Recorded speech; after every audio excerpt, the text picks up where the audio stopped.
এরপর আসেন আমরা ম্যানুয়ালি কাজটা কিভাবে করব। তো আমরা এই সাইটটার জন্য প্রথমে আমার যে পুরো ওয়েবসাইট যেহেতু রেডি আছে, রেডি না থাকলেও কোনো অসুবিধা নাই। আপনি ওয়েবসাইটে কিছু কাজ করার পর অনেক সময় যেটা হয়, আমরা জাস্ট এক্সএমএল ফাইল ক্রিয়েট করে সেটা robots.txt তে একটা কমান্ড দিয়ে দিই।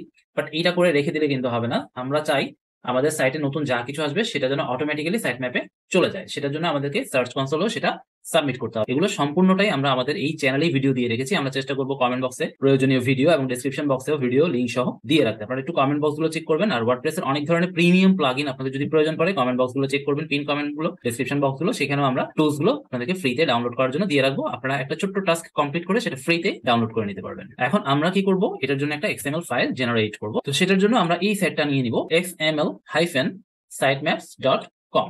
আসার পর আপনি আপনার ওয়েবসাইটের যে লিঙ্কটা সেটা পেস্ট করে দিবেন। এরপর সিম্পল স্টার্টে ক্লিক করবেন। স্টার্টে ক্লিক করলে আপনার কিছুটা সময় এখানে যাবে, যার পরে ফাইলটা অটোমেটিক জেনারেট হয়ে যাবে। এবং এই ফাইল থেকে আপনি কোন কোন কমান্ড গুলো বা কোন কোন অপশন গুলো রাখতে চাচ্ছেন অ্যাক্টিভ, বা কোনগুলো ডিলিট করতে চাচ্ছেন, সেগুলো কিন্তু ফুলি কাস্টমাইজ করা পসিবল। তো এটা এভাবে জেনারেট করার জন্য আপনি কিছুটা সময় ছেড়ে দিবেন, এবং হয়ে যাওয়ার পর আমরা কিন্তু এটাকে ডাউনলোড করে নিতে পারবো। ডাউনলোড করার পর ফাইলটা ঠিক এইরকম থাকবে, sitemap.xml